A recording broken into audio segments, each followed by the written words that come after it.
हम पढ़ेंगे लूका रचित सुसमाचार 11 अध्याय 1 वचन से 13 वचन। न्यायों की पुस्तक 1 अध्याय 2 अध्याय। हम पढ़ेंगे लूका रचित सुसमाचार 11 अध्याय 1 वचन से 13 वचन। न्यायों की पुस्तक 1 अध्याय 2 अध्याय। हम पढ़ेंगे इंग्लिश, हम DSI बाइबल में से पढ़ेंगे। लूका रचित सुसमाचार 11 अध्याय। पवित्र आत्मा हमारी बुद्धि खोल दीजिए, ये वचन को ग्रहण करने के लिए हमारी सहायता कीजिए। नासरी यीशु मसीह के नाम में विनती करते हैं, सुन और कबूल कर पिता। आमीन आमीन आमीन। फिर वह किसी जगह प्रार्थना कर रहा था, और जब वह प्रार्थना कर चुका तो उसके चेलों में से एक ने उससे कहा, हे प्रभु, जैसे यूहन्ना ने अपने चेलों को प्रार्थना करना सिखलाया, वैसे ही हमें भी तू सिखा दे। उसने उनसे कहा, जब तुम प्रार्थना करो तो कहो, हे पिता, तेरा नाम पवित्र माना जाए, तेरा राज्य आए, हमारी दिन भर की रोटी हर दिन हमें दिया कर, और हमारे पापों को क्षमा कर, क्योंकि हम भी अपने हर एक अपराधी को क्षमा करते हैं, और हमें परीक्षा में न ला। और उसने उनसे कहा, तुम में से कौन है कि उसका एक मित्र हो, और वह आधी रात को उसके पास आकर उससे कहे कि हे मित्र, मुझे 3 रोटियां दे, क्योंकि एक यात्री मित्र मेरे पास आया है, और उसके आगे रखने के लिए मेरे पास कुछ नहीं है। और वह भीतर से उत्तर दे कि मुझे दुख न दे, अब तो द्वार बंद है और मेरे बालक मेरे पास बिछौने पर है, इसलिए मैं उठकर तुझे दे नहीं सकता। मैं तुमसे कहता हूँ, यदि उसका मित्र होने पर भी उसे उठकर न दे, तो भी उसके लज्जा छोड़कर मांगने के कारण उसे जितनी आवश्यकता हो उतनी उठकर देगा। और मैं तुमसे कहता हूँ कि मांगो तो तुम्हें दिया जाएगा, ढूंढो तो तुम पाओगे, खटखटाओ तो तुम्हारे लिए खोला जाएगा। क्योंकि जो कोई मांगता है उसे मिलता है, और जो ढूंढता है वह पाता है, और जो खटखटाता है उसके लिए खोला जाएगा। तुम में से ऐसा कौन पिता होगा कि जब उसका पुत्र रोटी मांगे तो उसे पत्थर दे, या मछली मांगे तो मछली के बदले उसे सांप दे। Thank you Jesus. रिदाना माकासियाम बरकुसियांदरो लैद उल्लरहा देकिंदर किलर बहाकासियांदरो। Thank you father God. या अंडा मांगे तो उसे बिच्छू दे। सो जब तुम बुरे होकर अपने लड़के बालों को अच्छी वस्तुएं देना जानते हो, तो स्वर्गीय पिता अपने मांगने वालों को पवित्र आत्मा क्यों न देगा। Thank you Jesus. धन्यवाद करते हैं आबा father God. Thank you Jesus. हम पढ़ेंगे न्यायों की पुस्तक 1 अध्याय 2 अध्याय।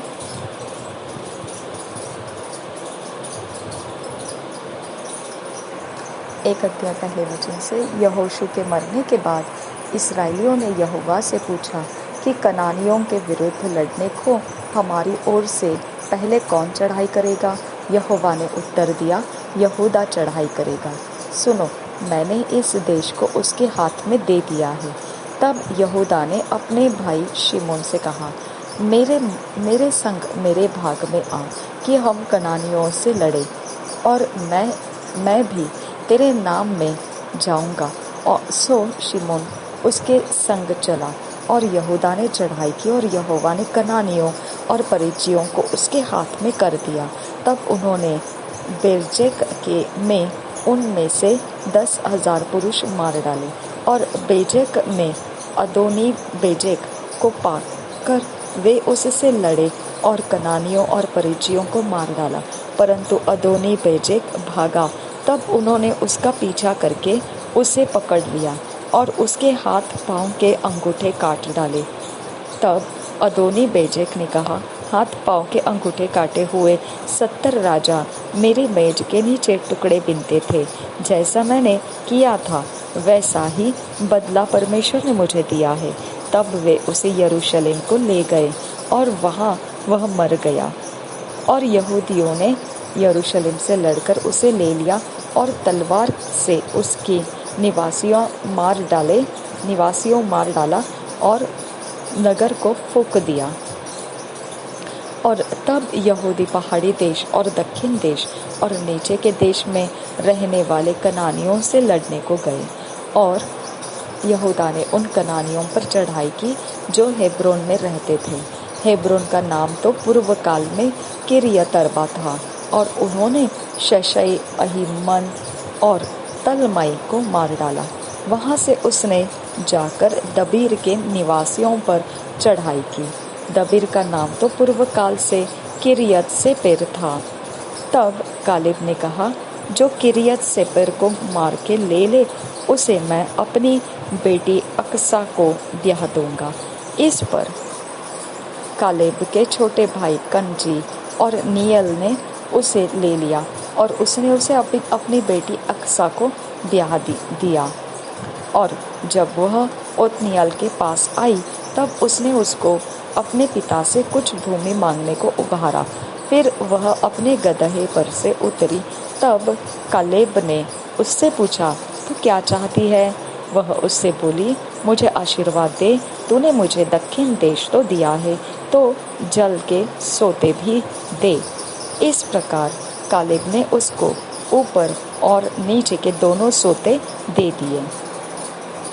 और मूसा के साले एक केनी मनुष्य के संतान यहूदी के संग खजूर वाले नगर से यहूदा के जंगल में गए, जो राद के दक्षिण की ओर है, और जाकर इज़राइल लोगों के साथ रहने लगी।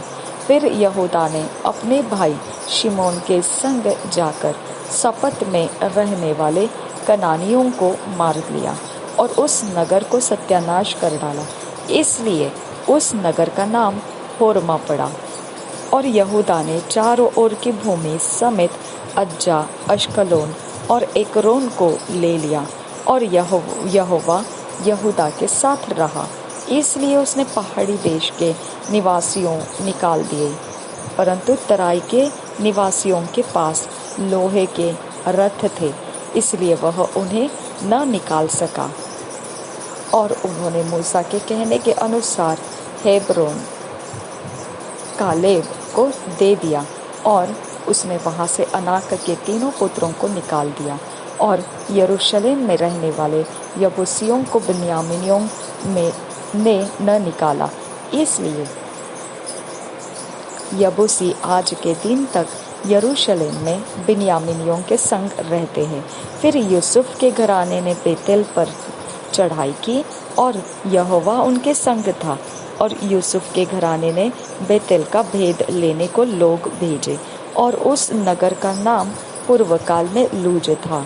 और पहरुओं ने एक मनुष्य को उस नगर से निकलते हुए देखा, और उससे कहा, नगर में जाने का मार्ग हमें दिखा, और हम तुझ पर दया करेंगे।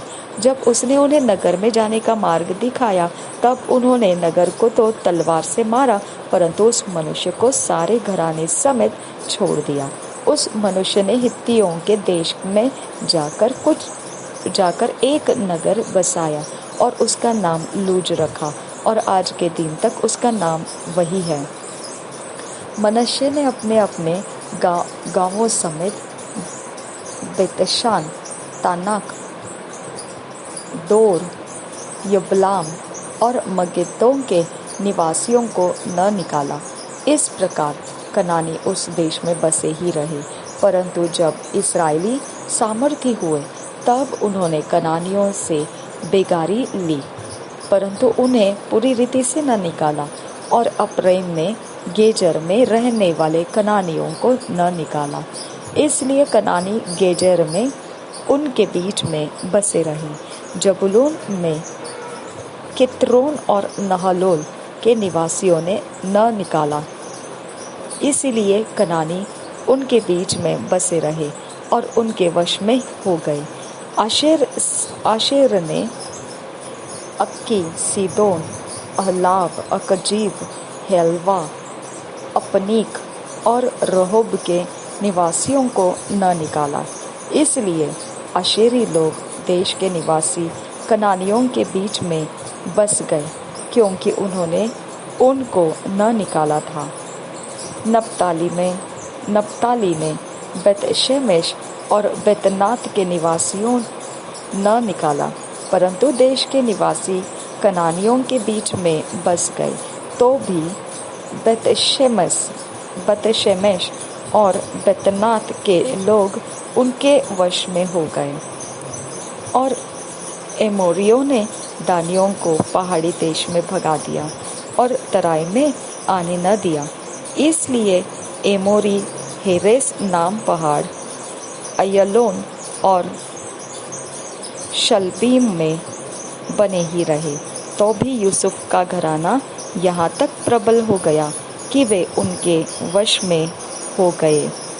और एमोरियों के देश का सिवाना अक्रब्बीम नाम पर्वत की चढ़ाई से आरंभ करके ऊपर की ओर था। न्यायों की पुस्तक अध्याय 2 पहले वचन से।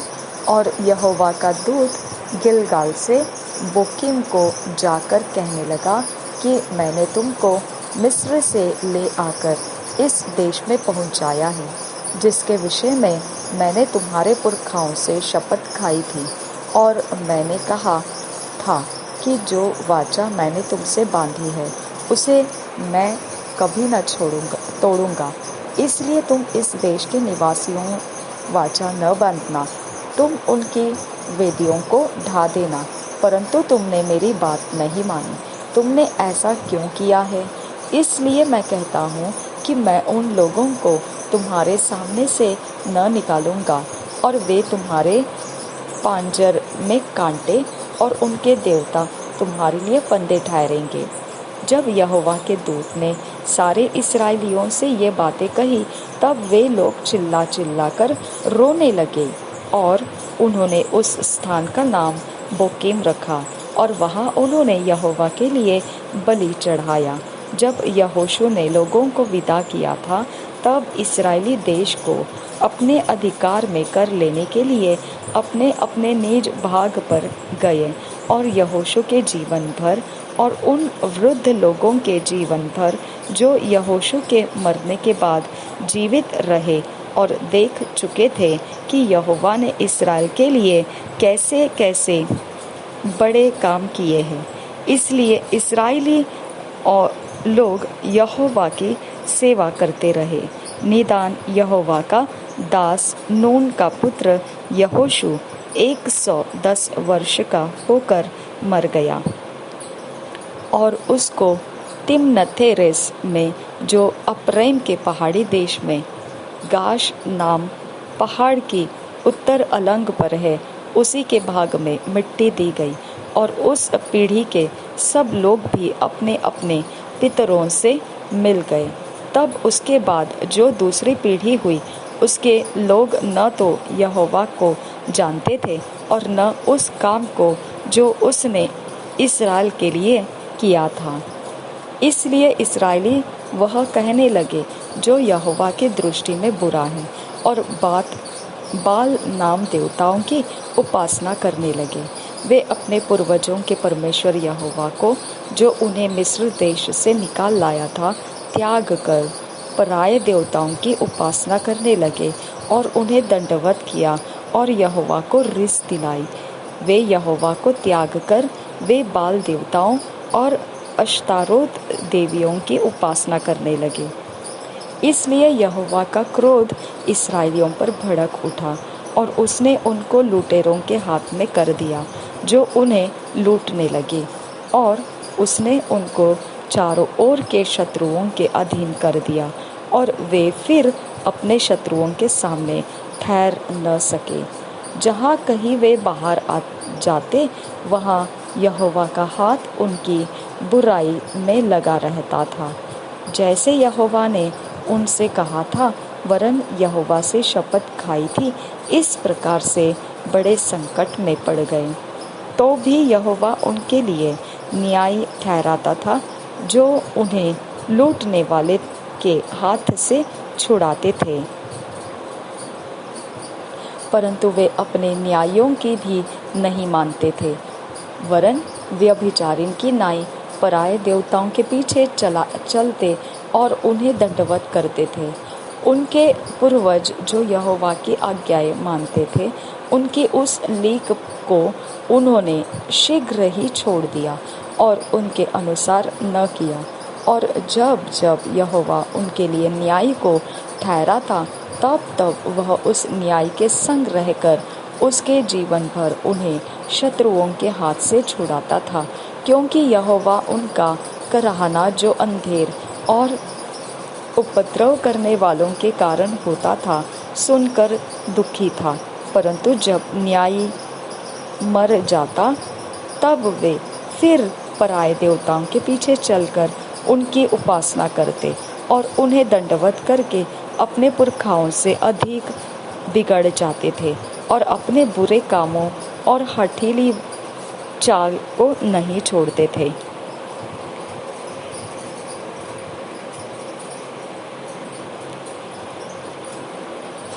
इसलिए यहोवा का कोप इस्राएल पर भड़क उठा और उसने कहा, इस जाति ने उस वाचा को जो मैंने उनके पूर्वजों से बांधी थी तोड़ दिया और मेरी बात नहीं मानी। इस कारण जिन जातियों को यहोशू मरते समय छोड़ गया है, उनमें से मैं अब किसी को उनके सामने से न निकालूंगा, जिससे उनके द्वारा मैं इस्राएलियों की परीक्षा करूं कि जैसे उनके पूर्वज मेरे मार्ग पर चलते थे, वैसे ही ये भी चलेंगे कि नहीं। इसलिए यहोवा ने उन जातियों को एकाएक न निकाला, वरन रहने दिया, और उसने उन्हें यहोशू के हाथ में भी उनको न सौंपा था। धन्यवाद करते हैं पवित्र आत्मा, हम वचन के आधार से समझ गए कि हम हमारे जगह ज़मीन जहाँ हम रहते हैं, वहाँ पर हम परमेश्वर के अलावा और कुछ भी ऊंचा होने नहीं देना है। आबा, हमारी सहायता करो। आप आत्मा हो परमेश्वर का, जो इन बातों को हम पूरा करने के लिए, हमारी सहायता करने के लिए आपको भेजा गया है। हमारे अंदर से आप हमें जो परमेश्वर ने इस वचन से कहा है, वैसा पूरे मन से परमेश्वर के पीछे चलने का अनुग्रह कीजिए, और इस ज़मीन के ऊपर रहते समय हम परमेश्वर को ऊंचा करते जाएं। नासरी यीशु मसीह के नाम में विनती करते हैं, सुन और कबूल कर कि हमें इन वचनों के आधार से फिट एंड फिक्स कर ईश्वरीय रचना डिवाइन ऑर्डरलीनेस पे लेकर आ। नासरी यीशु मसीह के नाम में मांगते हैं पिता, सुन और कबूल कर। आमीन, आमीन, आमीन।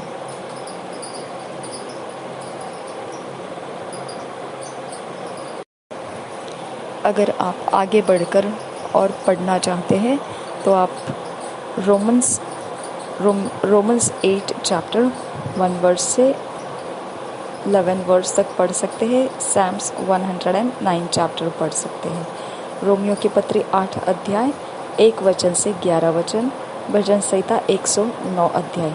आप आगे इन अध्यायों को भी पढ़ सकते हैं।